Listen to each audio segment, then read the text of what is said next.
ಸೋಸಿ ಮನೆ ಬಿಟ್ಟು ನೀರಂಬೆ ಮನೆ ಹೋದ್ರೆ ನಮಗಂತದ್ದೆಲ್ಲ ಬೇಕಲ್ಲ, ಅಗತ್ಯವೇ ಇಲ್ಲ. ಇದೇ ರಂಬೆ ಮನೆ ಬೆಳಗಾವಿದೊಳಗೆ ಮತ್ತೆ ಬರಬೇಕು.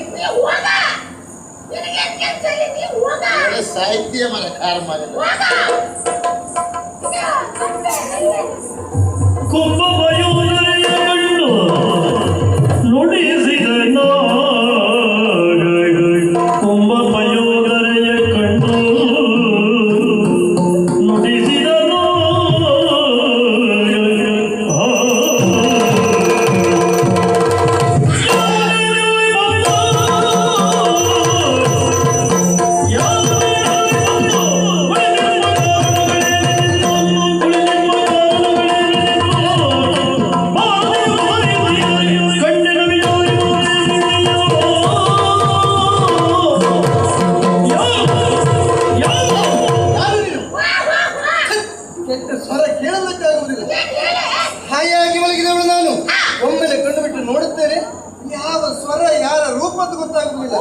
ನನ್ನ ಅಂತಃಪುರಕ್ಕೆ ನಿನ್ನನ್ನು ಬಿಟ್ಟವರು ಯಾರು?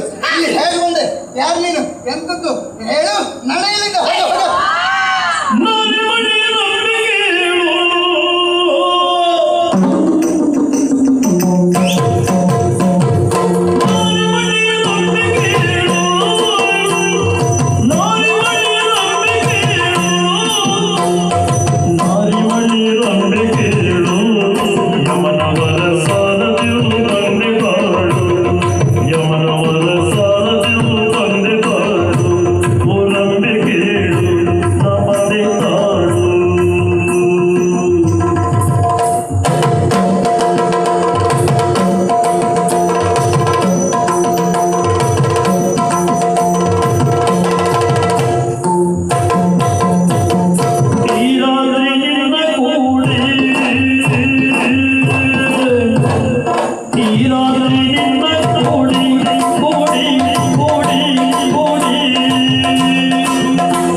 ಅದು ನನಗೆ ಗೊತ್ತುಂಟು.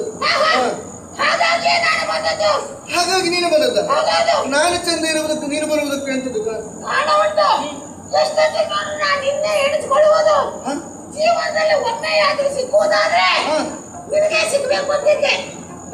ಅದು ನಾನು ಎಣಿಸಬೇಕು. ಒಮ್ಮೆ ಆದ್ರೂ ಸಿಕ್ಕುದಾದ್ರೆ ನೀನು ಸಿಕ್ಕಿಲ್ಲ, ನೀನು ಎಣಿಸ್ಕೊಳ್ಳೋದು.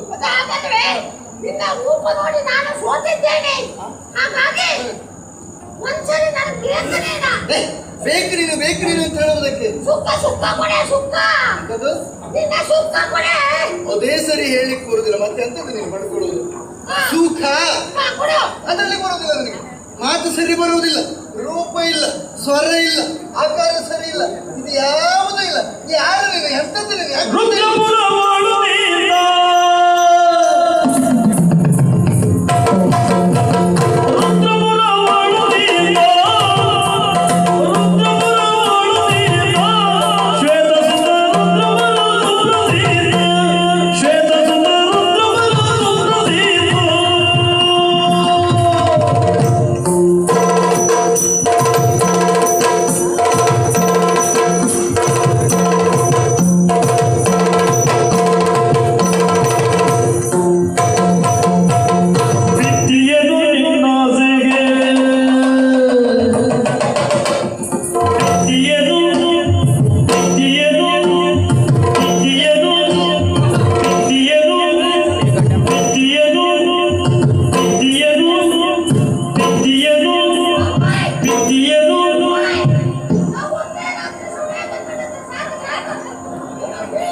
ಏನು ಅಸಾಮಾನ್ಯ ವ್ಯಕ್ತಿ? ನನ್ನ ವಿಷಯ ಗೊತ್ತಿಲ್ಲ. ಇಲ್ಲ, ಗೊತ್ತಿಲ್ಲ. ನಾನು ಯಾರು ಗೊತ್ತಾ? ಉತ್ತರ ಪರ್ವನ ಆಳುವ ದೊರೆ ಶ್ವೇತಕುಮಾರ ಅಂತ. ಅಲ್ಲಿ ಪ್ರಜೆಗಳ ಗ್ರಾಚಾರವೇ. ನಿನ್ನನ್ನು ಆಳ್ವಿ ಕೇಳಿದ್ರಲ್ಲ? ಅಲ್ಲಿ ಶ್ವೇತಕುಮಾರ, ಇಲ್ಲಿ ಪ್ರೇತಕುಮಾರ. ಅಲ್ಲಿ ಅದೇನು ಹಾಗಾದದ್ದು ಬದಲಾಯಿತು? ಅದು ಆಗೋಯ್ತು, ಏನೋ ಒಂದು ಕಥೆ ಆಗೋಯ್ತು ಬಿಡು. ಸರಿ ಸರಿ ಸರಿ. ಅದಕ್ಕೆ ನಂಗೆ ಸುಖ ಬೇಕು ಕೊಡೆ. ಎಂತದ್ದು? ಸುಖ ಬೇಕೆ. ಸುಖವ?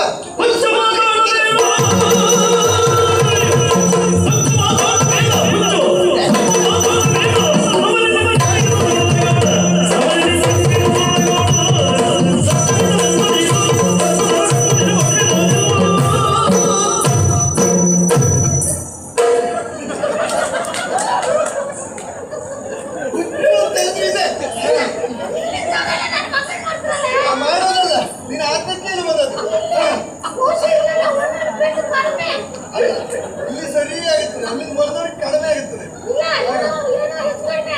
ಹೆಚ್ಚು ಕಡಿಮೆ ಆಗುತ್ತೆ ನಿನಗೆ. ಅವರೆಲ್ಲ ಅಂತಾರೆ ಜೋರು ಮಾಡಬೇಡ ಅಂದ್ರೆ ನನ್ನ ತುಂಬಿದ್ದು ನಾನು ಹೇಳ್ಬೇಕಂದ್ರೆ ಇರ್ತೇನೆ. ನೀನೆಂತದ್ದು ಹೇಳುವುದು? ಹುಚ್ಚು ಮಾತಾಡ್ತಾ ಇದ್ದೀನಿ ನೀನು. ಅಂತದ್ದು ಇಲ್ಲ. ನನ್ನಂತವಳು ಸುಖ ಬೇಕೆನ್ನುವುದಾದ್ರೆ ದೇವಲೋಕದಲ್ಲಿ ಸರತಿ ಸಾಲಿನಲ್ಲಿದ್ದಾರೆ, ಅಂತವರಿಗೆ ನಾನು ಲಭಿಸುವುದಿಲ್ಲ. ಭೂಲೋಕದಿಂದ ಬಂದಂತಹ ಪ್ರೇತದ ಹಂದರ ಎಲುಬಿನ ಹಂದರ ನೀನು, ನಿನಗೆ ನನ್ನ ಸಿಕ್ಕುವ ಅದನ್ನಾಗಲಿಕ್ಕೆ ಹೊರಡಲಿಲ್ಲ.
ಎಂತದ್ದು ಭೂಲೋಕದಿಂದ ಬಂದಂತಹ ಪಾಪಿ ನೀನು, ನನ್ನಂತ ಸುಖ ಕೊಡೋದ? ಅಲ್ಲ, ಬಿಡುವುದಿಲ್ಲ ಅಂತ ಆದ್ರೆ ಸುಖ ಅಂತ ಹೇಳಿದ್ರೆ ಒಬ್ಬರೇ ಕೊಡುವುದಲ್ಲ, ಪರಸ್ಪರ ಎನ್ನುವುದಾಗಬೇಕು. ಸುಖ ಕೊಡುವುದಾದ್ರೆ ಎಂತದ್ದು ಬೇಕು? ಸಂಪೂರ್ಣವಾಗಿ ಪಂಚೇಂದ್ರಿಯಗಳಿಗೂ ಸುಖ ಸಿಕ್ಕಿದಾಗ ಆ ವಸ್ತುವಿನ ಲಾಭ ಎನ್ನುವುದಾಗುತ್ತದೆ. ಪಂಚೇಂದ್ರಿಯಗಳಿಗೂ ಸುಖ ಸಿಗುವುದು ಯಾವುದರ ಲೋಕದಲ್ಲಿ? ಒಂದು ಹೂವಿನಿಂದ, ತಪ್ಪಿದ್ರೆ ಹೆಣ್ಣಿನಿಂದ, ಅಷ್ಟು ಮಾತ್ರ ಸಾಕಾಗುತ್ತದೆ. ಅದನ್ನು ಬಿಟ್ಟು ಅಂತಹ ಸುಖವನ್ನು ಪಡೆಯುವುದಕ್ಕೆ ನಿನಗೆ ಪಂಚೇಂದ್ರಿಯಗಳೆಲ್ಲ ಹೇಗೆ ಪಡೆದುಕೊಳ್ತೀನಿ? ಪಂಚೇಂದ್ರಿಯಗಳು ಹೂವು ಮತ್ತು ಹೆಣ್ಣು. ನಮ್ಮಲ್ಲಿ ಪಂಚೇಂದ್ರಿಯಗಳು ಸುಖ ಕೊಡುವುದು ಚಕ್ಕುಲಿ ಚಕ್ಕುಲಿ. ಅಂತದ್ದು ಚಕ್ಕುಲಿ ಚಕ್ಕುಲಿ ಅದೇನು ನಿಮ್ಗೆ ವಿಷಯ ಗೊತ್ತಿಲ್ವಾ? ಇಲ್ಲ. ಆ ಚಕ್ಕುಲಿ ನೋಡು, ಹೀಗೆ ಸುತ್ತಕೊಂಡಿರ್ತದ, ಅದನ್ನ ನೋಡು, ಕಣ್ಣಿಗೆ ಭಾರಿ ಸಂತೋಷ ಅಂತ ನೋಡ್ಲಿಕ್ಕೆ. ಉದ್ದುದ್ದ ಕಾಲು ಮಾಡಿದ್ರೆ ಉದ್ದುದ್ದ ಮಾಡುವುದಿಲ್ಲ, ನಮ್ಮಲ್ಲಿ ಸುತ್ತಕೊಂಡಿರ್ತದೆ. ಹೌದಾ? ಅದು ನೋಡ್ಲಿಕ್ಕೆ ಭಾರಿ ಸಂತೋಷ ಅಂತ. ಹೌದಾ? ಅದನ್ನು ಬಾಯಿಗೆ ಹಾಕೊಂಡು ಜಗೆ ಕರುಮು ಕುರುಮು ಕರುಮು ಕುರುಮು ಜಗೆ ನಾಲಿಗೆ ರುಚಿ ಸಿಕ್ಕುದಿಲ್ವಾ? ಒಂದು ತಿಂಗಳಾರು ಬಿಟ್ಟು ತಿಂದ್ರೆ ಹಾಗೆ ಶಬ್ದ ಬರ್ತದ? ತಿಂದಿರುವಾಗ ಶಬ್ದ ಬರುವುದು. ಹೌದಾ? ಆ ನಂತರ ನೀವು ಜಗಿದ್ದಲ್ವಾ, ಕುರುಮು ಕುರುಮು ಕುರುಮು ಕುರುಮು, ಆ ಶಬ್ದ ಕಿವಿ ಕೇಳುದಿಲ್ವಾ? ಹೌದು. ಕಿವಿಗೆ ಇಂಪಾಯ್ತು, ಕಿವಿಗೂ ಇಂಪಾಯ್ತು, ಸರಿ ಸರಿ, ಬಾಯಿಗೆ ಇಂಪಾಯ್ತು, ಕೊನೆ ತಪ್ಪಾಯ್ತು. ಮತ್ತೆ ಯಾವ್ದುಂಟು? ಎಷ್ಟಾಯ್ತು? ಮತ್ತೇನುಂಟು? ಮತ್ತಂದ್ರೆ ಪರಿಮಳ ಮೂಗಿಗೆ ಹೋಗುದಿಲ್ವಾ? ಆವಾಗ ಮೂಗಿಗೆ ಸಂತೋಷ ಆಗುದಿಲ್ವಾ? ಮುಗೀತಾ? ಮುಗೀತು. ಪಂಚೇಂದ್ರಿಯಗಳು ಅಂದ್ರೆ 4 ಅಲ್ಲ 5. ಒಂದು ಉಳಿತಾ ನೋಡು, 2 ಸೆಕೆಂಡ್ ಜೋರು ಸೆಕೆ ಆದಾಗ ಆ ಚುಕ್ಕುಲಿ ತಗೋ ಅವಾಗಿನೆಲ್ಲ ಸೆಕೆಯೆಲ್ಲ ತುರುಕಿ ಶುರು ಆಯ್ತದ್ಯಾ ಆ ಚುಕ್ಕುಲಿ ಹಿಡ್ಕೊಂಡು ಪರ ಕೇಳಿ ಅಯ್ಯೋ ಅದರಷ್ಟು ಸುಖ ಯಾವುದೂ ಅಲ್ಲ. ಒಂದು ಕೆಲಸ ಮಾಡು, ಒಬ್ಬೊಬ್ಬರು ಕೇಳಿ ಸ್ವಲ್ಪ ಅಲ್ಲ. ನಿನಗೆ ಯಾವ ಹೆಣ್ಣು ಬೇಡ, ಒಂದು 4 ಚೊಕ್ಲಿ ಹಿಡ್ಕೊಂಡು ತಿರುಗುತ್ತಾ ಇದೆ ಮತ್ತೆ ಇಲ್ಲ ಬಂದದ ಅದಾಗೋದಿಲ್ಲ. ನಾನು ಬರುವಾಗ ಯಮಧರ್ಮರಾಯಂತೆಲ್ಲ ಹೋಗಿದ್ದೆ. ಅಲ್ಲಿ ಹೋದ ಮೇಲೆ ಏನು ಬರೋದು, ನೀನು ನೋಡಿದ್ರೆ ಗೊತ್ತಾಗ್ತದೆ. ಅಲ್ಲ ಯಮಧರ್ಮರಾಯ ನಂಗೊಂದು ವರ ಕೊಡ್ತೀನಿ ಅಂತ ಹೇಳಿದ. ಏನು ಬೇಕು ಅಂತ ಕೇಳಿದ. ಒಂದು ದಿವಸದ ಮಟ್ಟಿಗೆ ನಮ್ಮ ಹೋಗಬೇಕು ಅಂತ ಹೇಳಿದ್ದೇನೆ. ಅವನ ಕಡೆದು ಕೊಟ್ಟದ್ದು ಬೇಗ ನಂಗೆ ಸುಖ ಕೊಡೆ ಅಂದ್ರೆ ಯಮದೇವನ ವರ ಉಂಟು ನಿನಗೆ, ವರ ಉಂಟು. ಹೌದು. ಏನೋ ಯೋಚಿಸಿರಂಬೆ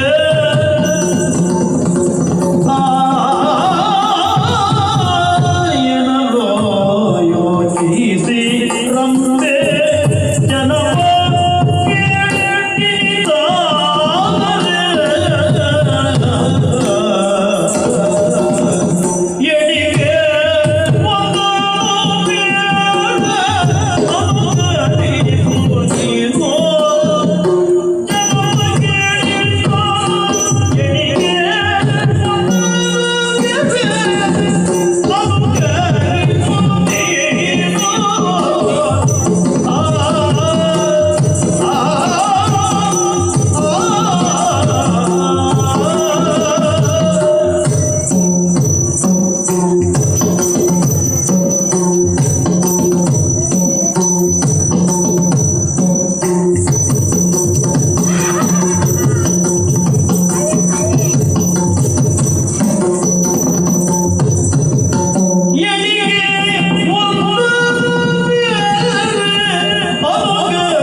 ಅವಸರ ಮಾಡಿದ್ರೆ ಸಿಗುವುದಿಲ್ಲ. ಒಂದೇ ರಾತ್ರಿ ಅವಕಾಶ ಕೇಳಿದ್ದು. ನಿಧಾನವೇ ಪ್ರಧಾನ. ನಿಮ್ಮ ಭೂಲೋಕದ ರಾತ್ರಿ ಆಗಲ್ಲ, ಅಲ್ಲಿ ರಾತ್ರಿ ಇಲ್ಲಿ ರಾತ್ರಿ ವ್ಯತ್ಯಾಸ ಉಂಟು. ತಾಯಿದೇವ ಮಾತ್ರ ಬಾಳ್ತಾರೆ, ಗೊತ್ತಾಯ್ತಾ? ಯೋಚನೆ ಮಾಡಬೇಕಾಗುತ್ತದೆ. ಯಮದೇವನ ವರವೇ ನೆನಪಾಲಿ ಉಂಟು ಅಂತಾದ್ರೆ ಅವರ ನೇಮವನ್ನು ನಾವು ಯಾವತ್ತೂ ಮೀರುವುದಕ್ಕೆ ಆಗುವುದಿಲ್ಲ. ಆದರೆ ಅವರು ವರವನ್ನು ಕೊಟ್ಟಿದ್ದಾರೆ ಎಂಬಲಿಗೆ ಹಾಗೆಯೇ ನಡೆದುಕೊಳ್ಳುವುದಕ್ಕೂ ಆಗುವುದಿಲ್ಲ. ಯಾಕೆ? ಇಲ್ಲಿರುವ ತೊಡಕು ಅವರ ಗಮನಕ್ಕೆ ಬಂದಿರಲಾರದು. ನಮಗಿರುವ ತೊಡಕೆ ಯಾವುದು ಹೇಳು? ನಿನ್ನ ಈ ದೇಹ, ನಿನ್ನ ಈ ರೂಪ, ನಿನ್ನ ಈ ಆಕಾರದಿಂದ ಯಾವ ಸುಖವೂ ಲಭಿಸಲಾರದು. ಹಾಗಾದ್ರೆ ನಿನಗೆ ಸುಖ ಬೇಕೇ ಬೇಕು ಅಂತ ಆದ್ರೆ ಕೊಡ್ತೇನೆ ನಾನು. ಅದು ಹೀಗಲ್ಲ, ನಾನು ಹೇಳಿದ ಹಾಗೆ ನೀನು ಕೇಳ್ತಿ ಅಂತಾದ್ರೆ, ನಾನು ಹೇಳಿದ ಹಾಗೆ ನಡೆದುಕೊಳ್ತಿ ಅಂತಾದ್ರೆ ನಿನಗೂ ಸುಖ ಸಿಗುತ್ತದೆ. ಬೇಗ ಹೇಳಬೇಕು, ನೀನು ಬೇಗ ಮಾಡಬೇಕು. ನಿನಗೆ ಸುಖ ಬೇಕು ಅಂತಾದ್ರೆ ನಾನು ಹೇಳಿದ್ದೆಲ್ಲ ಸರಿಯಾಗಿ ಕೇಳು, ನಿನಗೆ ಸುಖ ಸಿಗ್ತದೆ. ಪಂಚಾಕ್ಷರಿಯ ಮಂತ್ರ ಪಂಚ ಕೋಟಿಯ ಸಂಖ್ಯೆ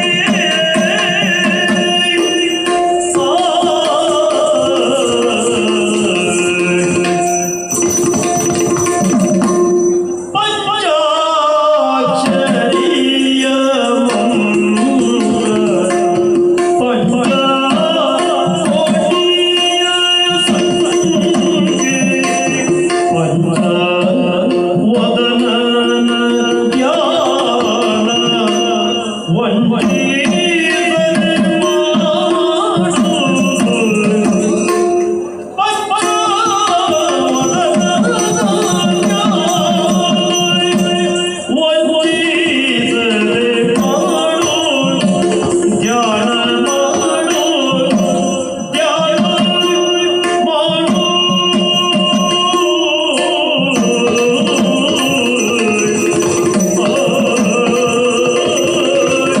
Oh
ಏನು ಎಷ್ಟು ಚಂದ ಕಡಿಮೆ ಕೊಡು. ಹೌದಾ? ಹೌದು. ಅಯ್ಯೋ, ನಾನು ಕೂದಲದಲ್ಲೆಲ್ಲ ಕುಡಿದು ನೋಡಿದ್ದೆ ನಾನು. ಹೇಗೆ? ಇಷ್ಟೊಂದೆಲ್ಲ ಕುಡಿಯೋದಿಲ್ಲ.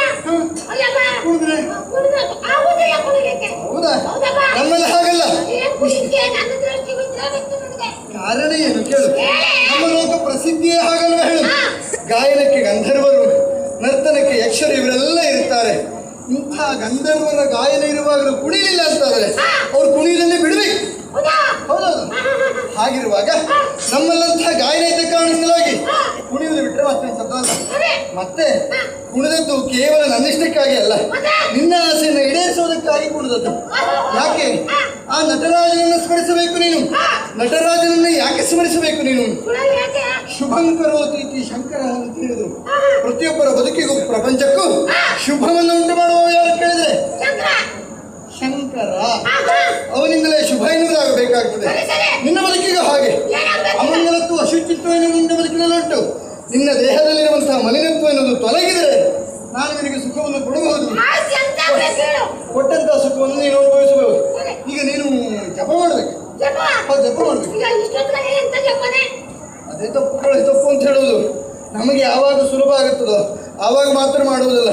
ದೇವರ ಧ್ಯಾನವನ್ನು ಎಷ್ಟೊತ್ತಿಗೂ ಮಾಡಬಹುದು. ಸರಿ, ಸರಿ, ಹೇಳಿ. ಈಗ ನಿನಗೆ ಆಗಬೇಕು ಅಂತ ಅದು ಸುಖ ಬೇಕಾ ಮಾಡುವ ಜಪ ಮಾಡಬೇಕು. ಹೇಗೆ?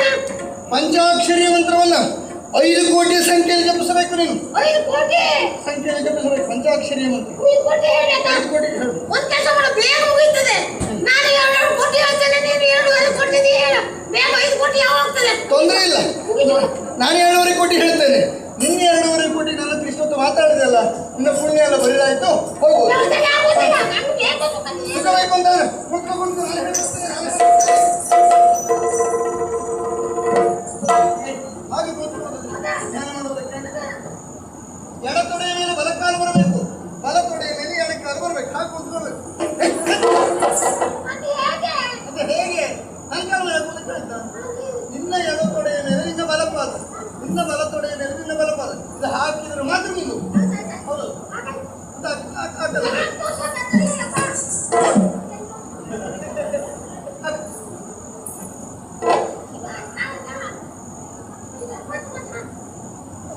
ಆಗುದಿಲ್ಲ ಅಂದ್ರೆ ಇಷ್ಟೇ ಮಾತಾಡಿ. ನಾನು ಬರ್ತೇನೆ.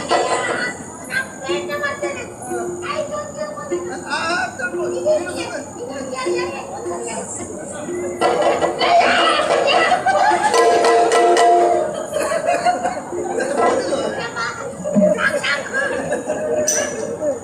ಕೈಯಲ್ಲಿ ಧ್ಯಾನ ಮುದ್ರೆ.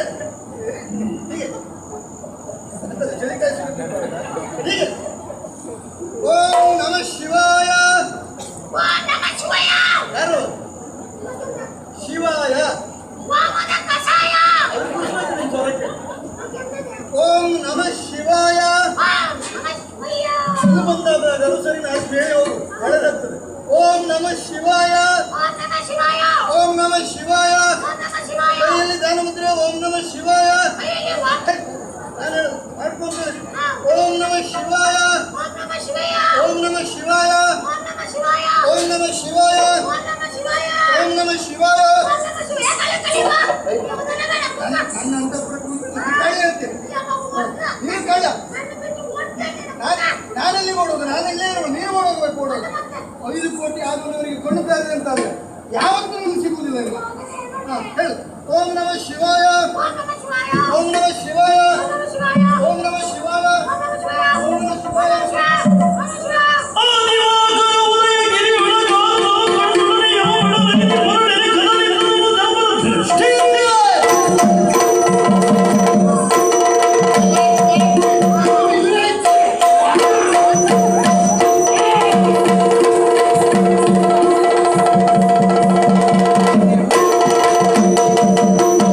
ಇಂದು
ಇದೆಯಾ ವಿರೋಧಿಸುವುದಕ್ಕಾಗಿ ಗಣಗಳೇ ಬಂದರು.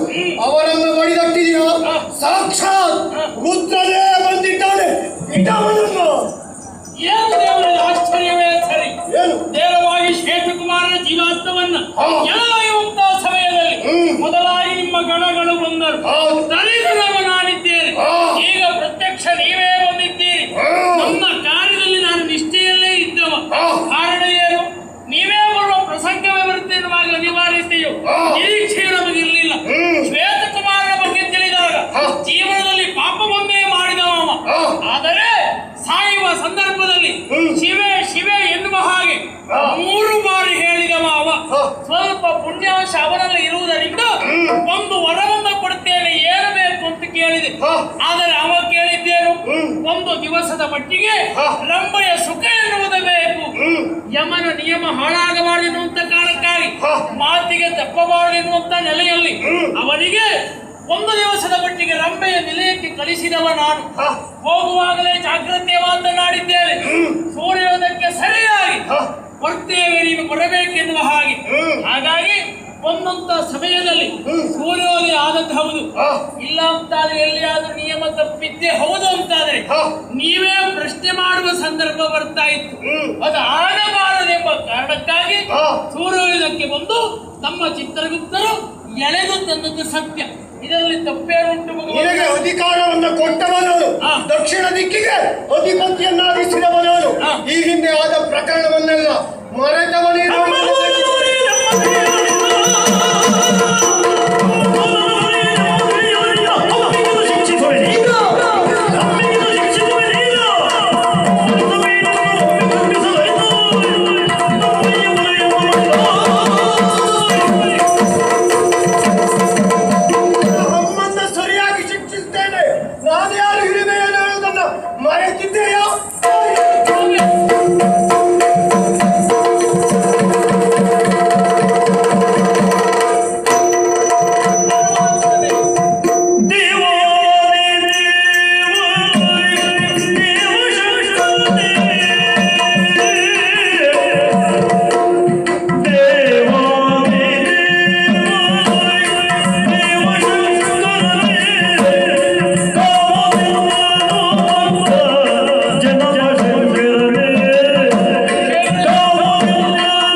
ಅಂತಹ ಶಿಕ್ಷೆಯನ್ನು ಕೊಡಬೇಕು. ಅಲ್ಲ, ವರದ ರೂಪವಾಗಿ ರಂಭೆಯ ನಿಲಯಕ್ಕೆ ಗಳಿಸದ್ದು ಸತ್ಯ. ಆದರೆ ನಾನು ತಿಳಿದದ್ದೇನು ಸ್ವಾಮಿ, ಅವನೊಬ್ಬ ಪಾಪಿ ಹೌದು ಅಂತಾರೆ, ಮತ್ತೆ ಅವರಿಗೆ ನರಕವೇ ಆಗಬೇಕೆನ್ನುವಂತ ಕಾರಣಕ್ಕಾಗಿ ನನ್ನ ಕಾರ್ಯದಲ್ಲಿ ತಪ್ಪಬಾರದು ಎಂಬ ನೆಲೆಯಿಂದ ನೇರವಾಗಿ ಎಳೆದೊಯ್ಯುತ್ತಾ ಇರುವಂತಹ ಸಮಯದಲ್ಲಿ ನಡೀತಾ ಇದ್ದೀರಲ್ಲ ಭಗವಂತ, ಎಲ್ಲವನ್ನ ಅರಿತೆ ನನ್ನನ್ನ ಕ್ಷಮಿಸಬೇಕು. ಇದೆಲ್ಲ ಆಗುವುದಕ್ಕೆ ಕಾರಣ ಏನು ಅಂತ ಬೇಕಲ್ಲ? ಇದಕ್ಕೆಲ್ಲ ಕಾರಣ ನಾನೇ ಇದ್ದೇನೆ. ಯಮಧರ್ಮ, ನಿನ್ನಿಂದ ಆದದ್ದು ಅಪರಾಧ ಅಲ್ಲವೇ ಅಲ್ಲ, ಪ್ರಮಾದ ಆದದ್ದು. ಯಾಕೆ?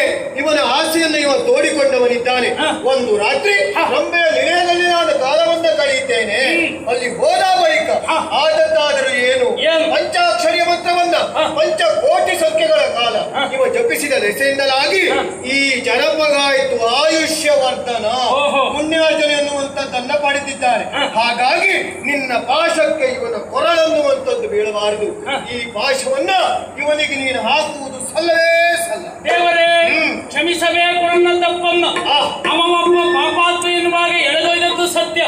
ಆದರೆ ಅಲ್ಲಿ ನಡೆದ ಕಾರ್ಯ ಸತ್ಯಾಂಶ ಎನ್ನುವುದನ್ನು ಅರಿಯದೆ ಹೋದೆ. ನಿಮ್ಮ ಬಾಯಿಂದ ಬಂದಾಗ ನಾನು ಶರಣಾಗುತ್ತೇನೆ. ಕಾರಣ ಏನು? ಅವನೊಬ್ಬ ಶಿವ ಸಾನ್ನಿಧ್ಯಕ್ಕೆ ಸೇರಬೇಕಾದಂತ ವ್ಯಕ್ತಿ ಎನ್ನುವಂತ ಕಾರಣಕ್ಕಾಗಿ ಖಂಡಿತವಾಗಿ ಅವನನ್ನು ಬಿಡುತ್ತೇನೆ. ನನ್ನ ಕಾರ್ಯದಲ್ಲಿ ನಿರತರಾಗುತ್ತೇನೆ. ಆದರೆ ಇಲ್ಲಿಯವರೆಗೆ ಯಮಪಾಶವನ್ನು ಇಕ್ಕಿದ ಅದು ತಪ್ಪಿದ್ದು ಎಲ್ಲಿವರೆಗೂ ಇಲ್ಲ.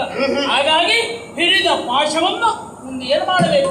ಈ ಪಾಶವನ್ನು ಇವನ ಕಾಲಿಗೆ ಹಾಕುವುದಲ್ಲ, ಮತ್ತೆ ಭೂಮಿಯಲ್ಲಿರುವಂತಹ ದುರ್ಜಯಾಸುರ ಈ ನಿನ್ನ ಪಾಶವನ್ನ ಅವನ ಕಾಲಿಗೆ ಹಾಕು. ನಮೋ ನಮಃ.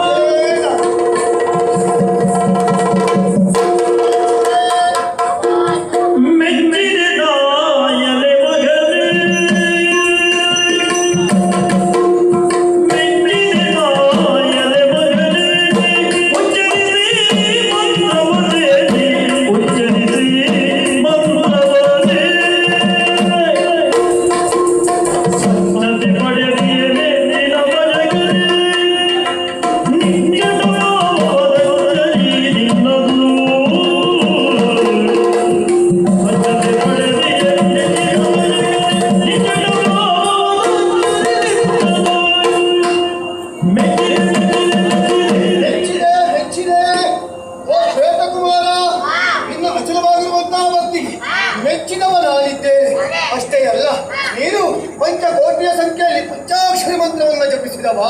ಹಾಗಾಗಿ ನನ್ನ ಪರಮ ಭಕ್ತ ಹೇಳುವುದನ್ನು ಲೋಕಮುಖಕ್ಕೆ ತೋರಿಸಿಕೊಟ್ಟವ ನೀನಿದ್ದು. ಜೊತೆಗೆ ಈಗಾಗಲೇ ಈ ರೀತಿಯಾಗಿರುವಂತಹ ನಿನ್ನ ಪ್ರೇತ ರೂಪ, ಈ ಪ್ರೇತ ರೂಪ ಅನ್ನುವಂಥದ್ದು ಹೀಗೆ ಇರಬಾರದು. ಈ ನೀನು ಮಾಡಲೇಬೇಕಾದಂತಹ ಕಾರ್ಯ, ನಿನ್ನ ಮಡದಿ ಯಾರ ಸೆರೆಯಲ್ಲಿದ್ದಾಳೆ, ಆ ಧೂಳನಾಗಿರುವಂತಹ ದುರ್ಜಯನ ಸೆರೆಯಲ್ಲಿದ್ದಾಳೆ. ದುರ್ಜನಿಗಿರುವಂತಹ ವರವಾದರೂ ಏನು? ಸತ್ತು ಬದುಕಿದವರಿಂದ ಮಾತ್ರ ಅವನ ಪಾಲಿಗೆ ಮೃತ್ಯು. ಹಾಗಿದ್ರೆ ಅದಕ್ಕೆ ಕಾರಣೀಕರ್ತ ನೀನೇ ಆಗಬೇಕು. ಜೊತೆಗೆ ಅವನ ಸಾವಿಗೆ ಬೇಕಾಗಿರುವಂತಹ ಸಕಲ ಅನುಕೂಲತೆಗಳನ್ನು ನಾನು ಮಾಡ್ತೇನೆ. ಈಗ ನಿನ್ನ ಭಕ್ತಿಗೆ ಮೆಚ್ಚಿರುವಂತಹ ನಾನು ನಿನಗೆ ಕೊಡುತ್ತಿರುವಂತಹ ವರ, ನೇರವಾಗಿ ದುರ್ಜಯಾಸುರನತ್ತ ಹೋಗು. ಆ ದುರ್ಜಯಾಸುರನನ್ನು ಕೊಂದು ಕಡೆ ಮತ್ತೆ ಮಡದಿಯನ್ನ ಪಡೆ ಹೋಗಿ ಬಾ.